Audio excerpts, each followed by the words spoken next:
What does it mean to be good at something? Is it trying in the face of adversity, knowing that you might fail anyway?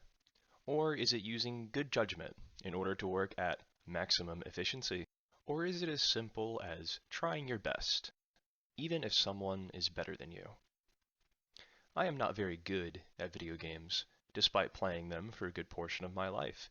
Yet there are some games that do not require a skill set in order to enjoy. Think of Minecraft. Yes, there are objectives in place to be accomplished, such as getting to the Nether or beating the Ender Dragon, but these are not mandatory objectives. In Dark Souls, you have to beat the next boss in order to continue the game. If you cannot beat them, then the game ceases to be played, if you will. I will not bore you with the in-depth details of this flow theory, but if you are interested, look up this guy.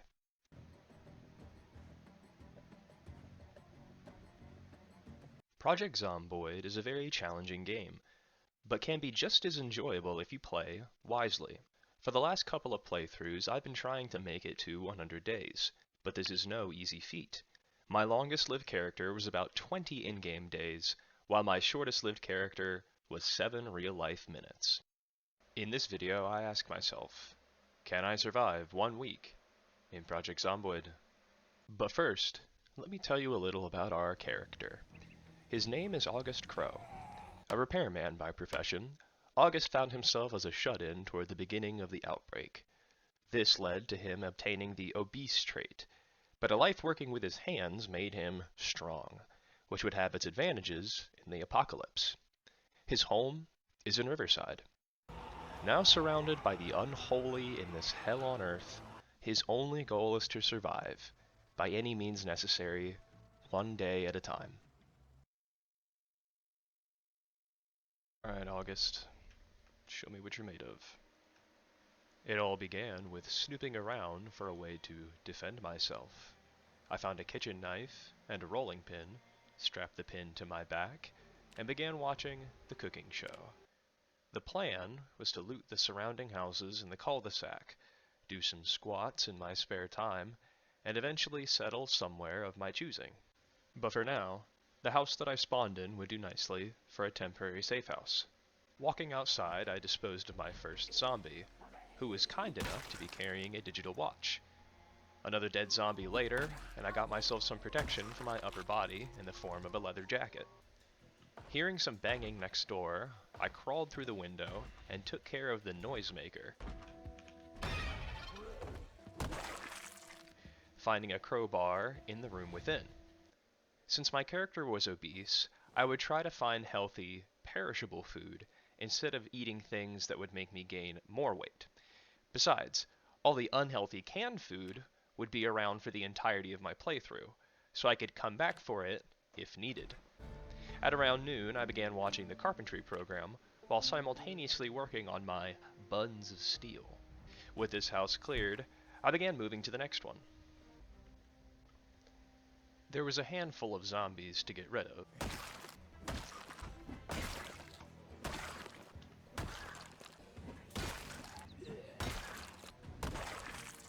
But the last one to be killed was an interesting experience. The fuck was that? It was like I curb stomped while he was already standing. But all that remained were the zombinos inside the house. Upon killing this particular zombie, I was mildly exhausted. I ate some graham crackers and began sewing leather patches on my jacket and pants for extra protection. The third house to be looted had some sick military boots that would make stomping go much smoother. I also found a tumbler to hold water, which amazes me that I still could not find a bottle anywhere thus far. The last thing that I did today was watch the 6 o'clock survival show, where I got 1 fishing. Day 2 began with life and living, as well as reading more of Fishing Volume 1. After eating an apple and tortilla chips for breakfast, I pretended to sit on an imaginary chair for 10 minutes. I walked outside and saw a fair number of Zeds across the street. I took care of 4 zombies.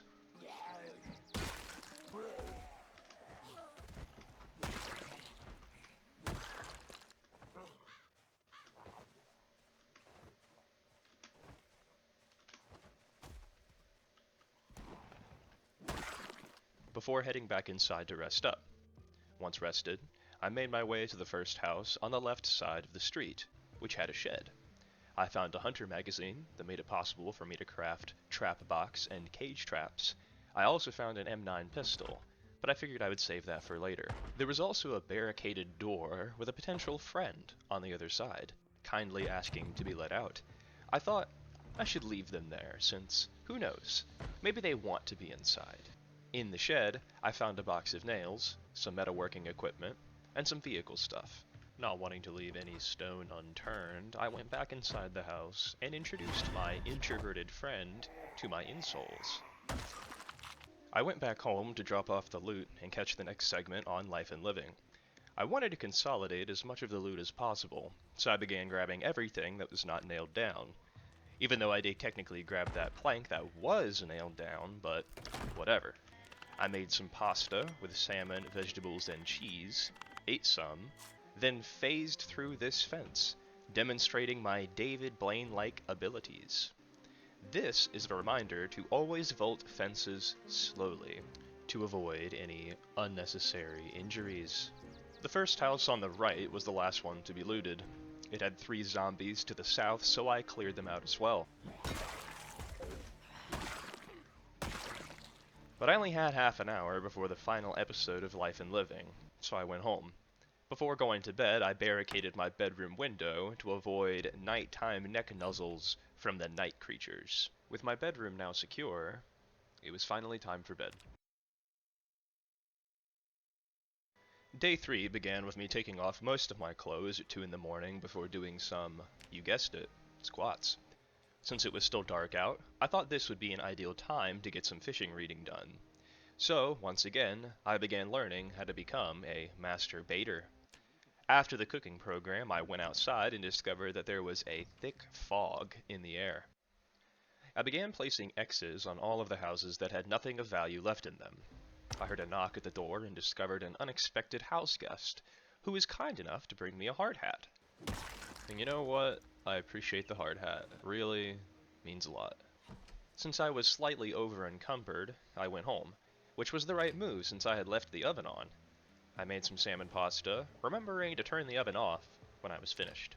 When I went outside again, the weather had turned from foggy to rainy, and this zombie was looking for a friend. After playing in the rain with them, I made an interesting discovery. When I tried to open this window with my crowbar, I failed to do so, and this completely drained my endurance.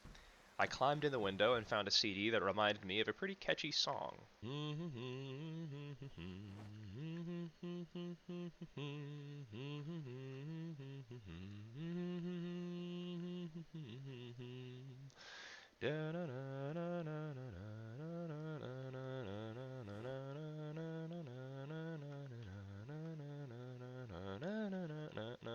Still feeling drained from the window opening, I went home to simultaneously rest and watch a guy talk about building a fence or something.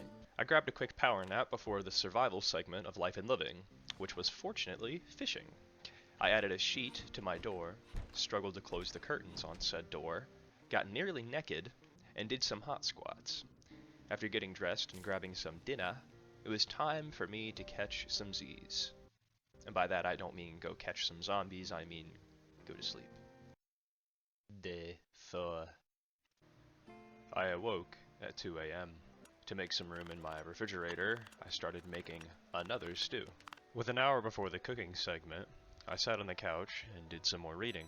At 7 a.m. I went outside into the pouring rain, checking to ensure that the coast was clear. Venturing out of the cul-de-sac, I explored a nearby house, where I found a nice satchel to equip on my back. With this house cleared, I moved next door. The door was unlocked, but I would soon discover that I was not alone.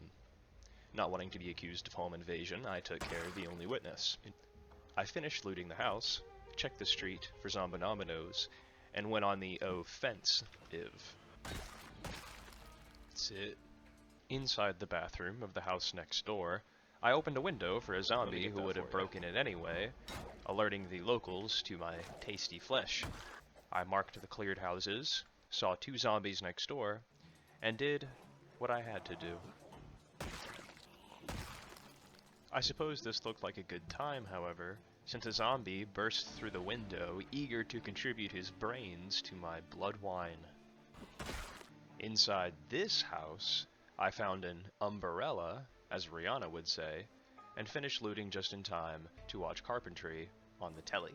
Sitting on the couch, I could simultaneously read Carpentry 3 and watch Life and Living, maximizing my gains, as the gym bros like to say. I went to mark the house off and misclicked an X, but I had no eraser. So, like a bad relationship, this X was here to stay. Fortunately, however, I got +1 sneaking. So, life finds a way. I went back in the direction of home, but still had the energy and the time to clear the other 2 houses in the cul-de-sac. I grabbed fishing 5 and the M9 Pistola that I had found earlier. With me pockets finally bursting at the seams, I went home to count me booty. At home, I discovered that mugs only hold half as much water as tumblers do, so the more you know. I then began the loot organization process, which might be why this game appeals to me on a spiritual level. You get to be a loot goblin. The game does not punish you for hoarding. If anything, it's encouraged. I racked the gat and placed it on the kitchen table next to the mug, hoping that this mug would not gain sentience and turn on me for dissing its ability to hold water. I would not want to get mugged, after all. After sorting the loot, I worked up quite the appetite, so I consumed an entire head of cabbage. God, my cabbages! I then went to catch today's last segment on the telly, but not before shedding my clothes and doing some good old squattaroonies. On TV, they taught me how to build a campfire, like the proper caveman that I would one day have to become. I also finally put a sheet on my front door after day 4, like the smooth-brained gamer that I am. I went to go to sleep, but wound up lying on the other side of the bed, closest to the window. Call me superstitious. Wow, I can't believe I spelled that correctly on the script in my first try, right on. But I didn't want to wake up on the wrong side of the bed. So, like a certain Star Wars character, I switched sides. And if you were thinking of Finn, then you would be thinking the same thing I did at first. But then I realized there is another Skywalker. But enough cleverness. Now was bedtime. Day 5. Still naked from the night prior, I put my clothes back on and proceeded to finish Fishing Volume 1. This morning for breakfast, I had some leftover stew and an entire lime. With my belly full, the day's adventures could now begin. Not checking my surroundings, I rushed outside. This was a mistake. Of the 5 zombies in my backyard, only 2 managed to notice me, so I lured them around the corner to dispose of them quietly. I began to pull the other zombies, but only 2 noticed me. But as the rock and roll musician Meatloaf once said, 2 out of 3 ain't bad. With those 2 gone, I tried to lure the 5th and what I thought was the final zombie, but I was mistaken. Thinking that the horde was far enough away, I started to attack the lone zombie.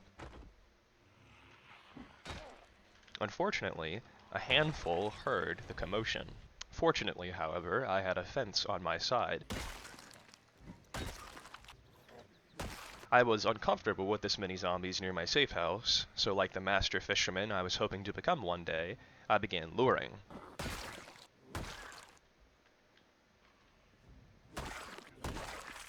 I suppose luck was on my side though, because the rest of the zombies began roaming away. I started moving south to begin clearing the houses that have not been looted yet. There were not too many zombies nearby, but I would still keep my guard up, regardless. And look at Randy Orton slithering. Watch out, watch out, watch out, watch out! From out of nowhere! Inside the house, I found a How to Use Generators magazine, as well as a zombie that was surprisingly formidable, given that he was in his birthday suit. He's naked, come on! I found a rifle in this bedroom, marked its presence on the map, and ate some grapes, before moving on to the next house. Waddled away, waddle waddle. Nice try. Seeing an already open window, I made my move. Thinking there was no one inside, I climbed through. Oh, hello there! My survival instincts kicked in, and I shoved the zombie just as they were going for my jugular. Eliminating this zombie must have caused a ruckus, since banging commenced from the next room. My watch alarm went off, but I was stuck in a house with no TV. Gotta be kidding me. The house next door had no TV either. Where the fuck's the TV, man? I finally managed to find the home I was looking for, but barely managed to catch any of the carpentry program. I went back toward the house I had left earlier, but my quickened pace brought with it some consequences. I managed to block the zombie's line of sight using the house, but I left the back door open like a dingus. This might have ended up being a big brain play, however, since this divided the zombies in half, allowing me to manage them in an orderly fashion.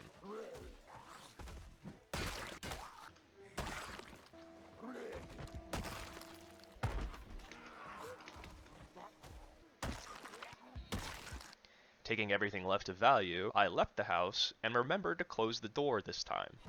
This attracted the attention of the remaining zombies, but putting them to sleep took more time than usual since I was becoming progressively more tired and fatigued with each shove and stomp. Why won't you die? With my arms having been turned into noodles, I set off for home. On my way back, I found this lone zombie who must have been training his fitness skill. I greeted him verbally, hi, and then non-verbally.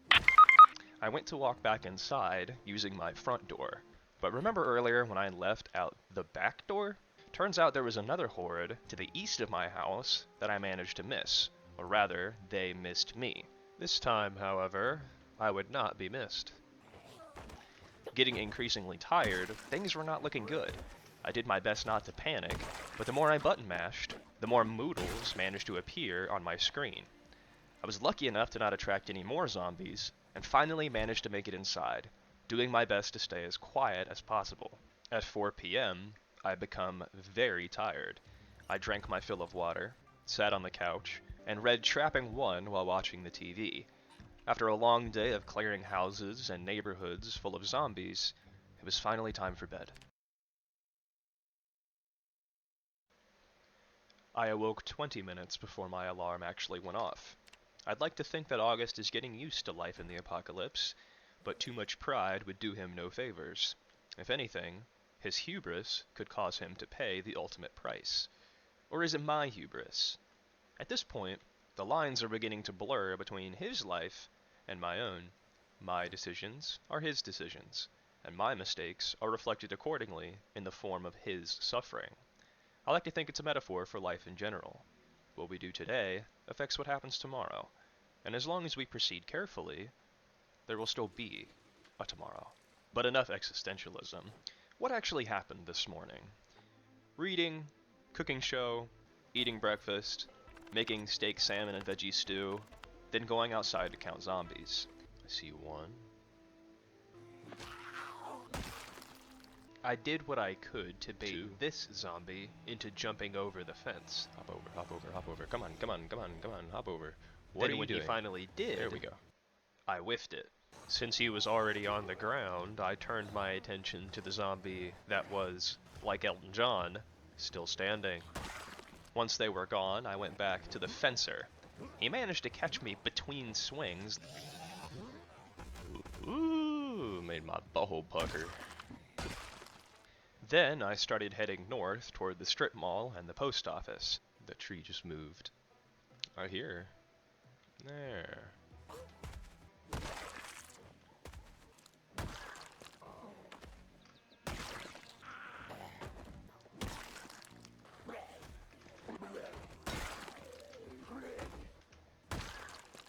After removing the local shoppers, I removed this broken glass before hopping through the window. I found a zombie in the kitchen area who was probably still wondering why no one else showed up for their shift that day. This kitchen will hold some special significance in the future, so stay tuned. Not learning from my earlier mistakes, I pried open this storefront window and, once again, became exhausted. On the bright side, I did find a football helmet, so at least I had some protection for my face. I also found a couple of baseball bats that would make handy weapons as soon as my maintenance skill was high enough. Also, the repairman profession has an XP multiplier for short blunt, like the carpenter, so I would eventually realize this and change the weapons I was using, but for now, crowbar. I went home to store the formerly shoplifted items, rest up on the couch, and watch some carpentry on the TV. I also finally got an eraser so that X on my map is gone now. I then grabbed another quick power nap, since I was very tired. The nap turned out a little longer than I expected, since I managed to manually turn off the alarm just in time before it got a chance to go off. Completely rested, I went and sat on the couch, completing day 6. Day 7 began with watching a little TV, grabbing a midnight snack, and then doing the old get naked and squat routine. I then grabbed some soap and started washing my dirty clothes. My logic was that if a zombie manages to injure me, it would be better if my clothes were clean, right? A big reason Civil War troops would die of infection back in the day was from bullets shoving dirty pieces of fabric into their intestines when they were shot. So getting wounded in clean clothes meant better chances for their survival. But who knows? If anybody knows about dirty clothes affecting infection rates, please comment below. As my clothes dried, I read more about how to trap helpless herbivores. As soon as my clothes were dry, I got dressed. I then kept on reading about how to perpetuate PETA's parameters while watching the cooking show. At 7 a.m., I did something that would fundamentally change the rest of this playthrough. I ate a banana. Feeling full of potassium, I went back towards the strip mall. Hopping the fence turned out to be an excellent way to attract the locals, whom I promptly disposed of.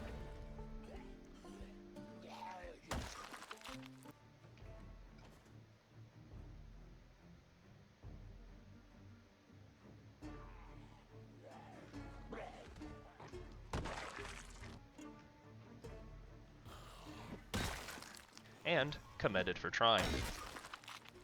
You tried. I commend you for trying. The next point of interest on my radar was the post office. The front door was unlocked, which was nice. Inside, I did the whole quickly open and shut the door routine to see if any zombies were within, and this turned out to be helpful.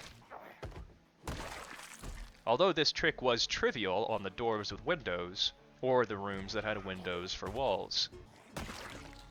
That being said, I still somehow managed to get scared. After checking my drawers for a Hershey's Kiss, I found the motherlode of books. Holy Jesus. Holy Jesus. What is that? What the fuck is that? After grabbing all of the knowledge that I could, I set off for home, but not before making sure that I was not followed.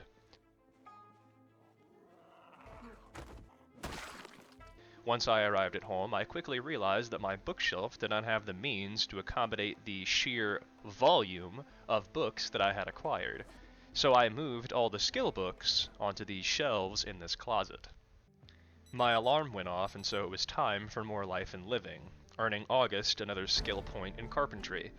Waiting for my stew to finish cooking, I became stricken with exercise fatigue, but no pain, no gain, as they say, so I powered through and got to squatting. Feeling a little sleepy, I took another nap. After the nap, I added all the survival books to my inventory so I could read the book befitting to whatever was on TV. This turned out to be foraging, so I began studying the art of mushroom plucking. Once the show was complete, I grabbed some stew for dinner, got somewhat undressed to avoid overheating in my sleep, made sure my alarm was set, and went off to dreamland. Day 8 begins with me removing the remainder of my clothing before... Anyone? Anyone? That's right, class. Squats again. 30 minutes of squats later, and I was resting up before getting dressed once more. Now, I know the goal of this video was to survive for a week, and we technically did. But today is the day where things got pretty crazy, So, not wanting to keep you all from soaking up this juicy, thrilling content, I shall keep going as long as August here is still standing.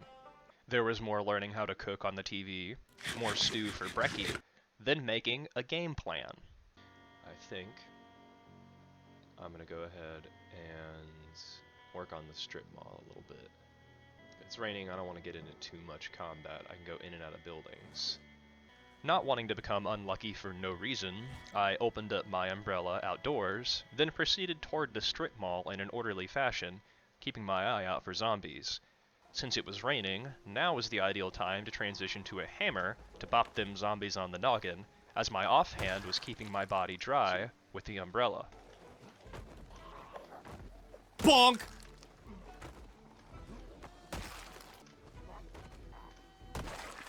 After eliminating the Zeds in the surrounding area, I checked around the corner of the furniture store and saw this clump of zombies. I then broke the front window of the clothing store, made sure no one heard me, then climbed through, finding a beanie hat and a diamond-patterned sweater within. I thought these clothes would come in handy in the wintertime, assuming I even survive up until that point. Thinking I was still crouched, I tried to whisper to attract the clump of zombies I saw earlier. Instead, I yelled at them as if I were yodeling on top of a frickin' mountain. I thought I could go back through the sporting store to attract a few using that back door and the same method, but 3 zombies managed to notice me at the same time, so I went back through the store and tried the same tactic using the grocer's back door.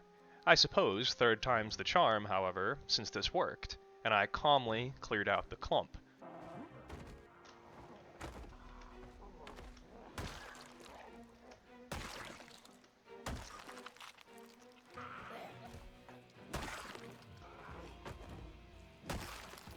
I then went back inside the kitchen to rest and think of what to do next.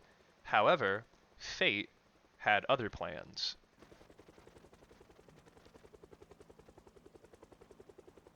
I heard what every player dreads to hear after their first week of survival: the helicopter.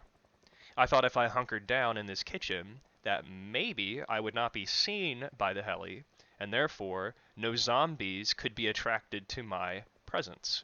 I thought I was in the clear until I heard a certain sound. What was that?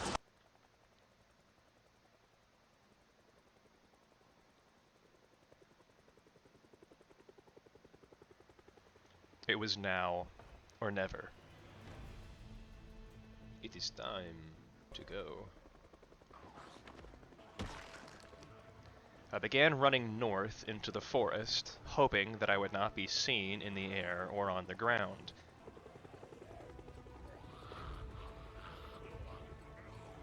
Oh, shit!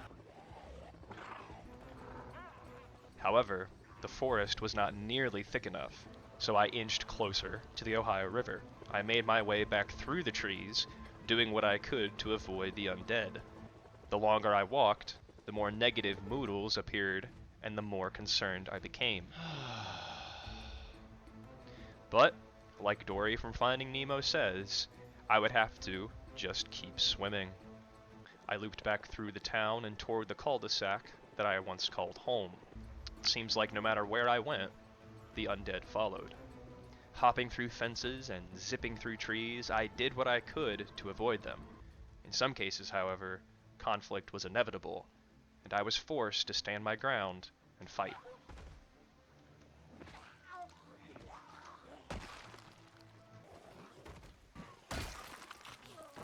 I'm about to end this man's whole career. Fuck.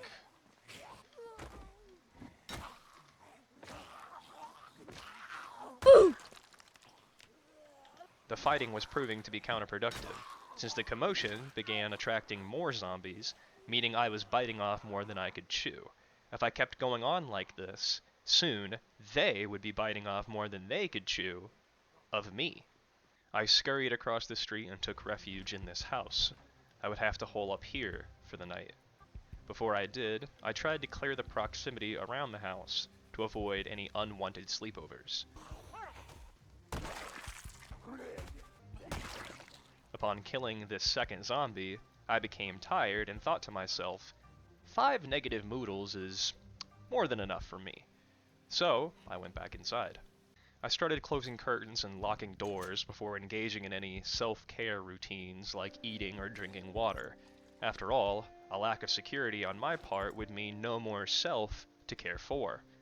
I took the sheet off the bathroom window, shut the door, and placed the sheet on the front door, blocking line of sight into the cul-de-sac. With the house somewhat secured, I could enter the bedroom and begin watching carpentry at 6 p.m. Once the show was complete, the day was over, and I could finally rest. Hey, we made it. Alright, like, I did not think I was gonna make it there for a second, if I'm being completely honest. And I think, even if this playthrough doesn't amount to a lot, or if I die inevitably eventually, for whatever reason, I escaped the horde this one time. Alright, that was pretty cool. I played it cool. We're about to be into day 9. I'm gonna go ahead and just end on a high note. So remember at the beginning of the video when I asked what it means to be good at something? Well, good and bad are conceptualized as being in a binary, as being either this or that, good or bad. Therefore, I think we should put less emphasis on being good at things and instead turn our attention to terms like endurance, persistence, and mindfulness, terms that belong more on a spectrum. This allows us to see the world not as black and white, but gray. If we are aware of what we are doing, why we are doing it, and as long as we keep going, there's nothing more to do. Just keep swimming. If you yourself want to become a content creator, then I would say do it. Remember, it doesn't have to be good. Ask yourself this: who actually decides what's good or not? What's good, Nyaka? As long as you're doing something you love, then that is all that matters. Indeed, there is only one way to get better. Practice. Go practice voice acting, practice video editing, practice playing an instrument. But most importantly, practice talking nicely to yourself. The reason I have not made content up until this point is not because I lacked the means to do so with editing software and recording hardware. It's because I never believed it would amount to anything, so I never bothered. But here's something to think about. Ideas not coupled with action never become bigger than the brain cells they occupied. So before telling yourself that whatever you want to accomplish is impossible, remember this: it will never happen if you never try to make it happen. Thank you for watching, everyone. This is my most worked on project to date, taking me many hours and putting my patience and knowledge to the test. If there's anything you'd like me to know, whether that's any tips you have for me, things to avoid doing while I play, or comments about how to improve as a content creator, please let me know in the comments below. I would like to become better, and I cannot do that without your insights and inspirations. If you would like to see more content, consider dropping a like, commenting ideas for future videos, or subscribing, as I've heard that this really helps channels grow. Thank you again, and I hope that this day, and every day thereafter, is a good one. Stay safe, everyone.